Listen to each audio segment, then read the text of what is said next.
As the implementation of local economic development gets to hit in Arua City, Uganda National NGO Forum, in partnership with Western Regional Civil Society Network, have organized a dialogue meeting in Arua City, calling different stakeholders such as local city and technical authorities, representatives of WSSNet, academia, CSOs, among others, sensitizing them on strategies to empower local economic development in relation to philanthropy for development in Arua City.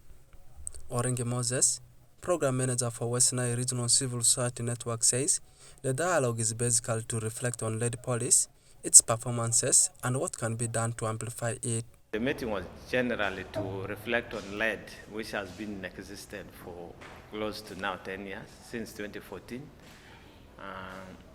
Lead has been here, but many people, or stakeholders, or citizens are not yet aware of the lead policy. If you go randomly to ask people, even on the street, they are not aware, many of people. So there is issue to do with the communication, dissemination of information. So today, basically, we came to reflect and see what are the issues around lead. Could there be opportunities that we can still identify to add on to the local investment? Could there be challenges that we feel should be addressed moving forward?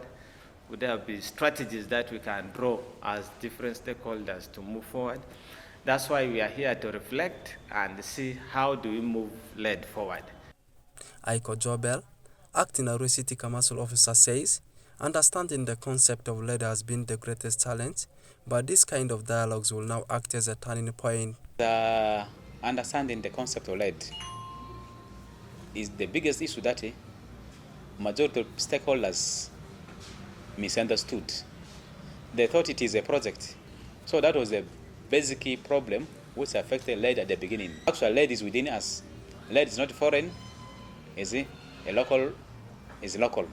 How we move our economy, local economy, how we make it vibrant to creating jobs and improve livelihoods. We have now gotten the real picture of what the lead means, the concept, we have now got it. I think it's a turning point for us now to move forward, to engage private sector, to see issues they face are pushed to council. The council will put them in their budgets, work plans, and they are addressed. Meanwhile, Isaac Wanze, Arua City Town Clerk, says they will start moving to the communities, sensitizing them about the concept of lead. Yes, we were challenged by a number of issues which have been brought on board. One of them is the population or the public does not know clearly what local economic development is. We have come up with strategies. One of them is to move to the communities and to bring on board a number of stakeholders, the public, the media, among others, that we can share on these strategies of moving out to the community, sensitizing them, and creating platforms where they can be involved.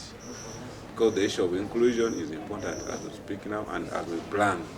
So we believe if we plan together with the public and the private sector, we shall do better. Moses Akuma, Director for Western Development Association, says they will continue to incorporate with local authorities to make lead more effective in the region. The city authorities should be intentional, and this is what we are interested in as WENDA, that we can work with the city authority to intentionally begin marketing Arua City or West Nile as an investment destination, where we can have investors come. Now that we have at least a steady and stable, reliable electricity, and this is something which we can be able to take on moving forward. Local economic development was introduced as the sixth objective of decentralization to stimulate local economic development for increased business promotion and poverty eradication, since Uganda's vision aims at transforming Ugandan society from a peasant to modern and prosperous society by 2040. Oraku Benson Pastore, West Nile Television Nilecast.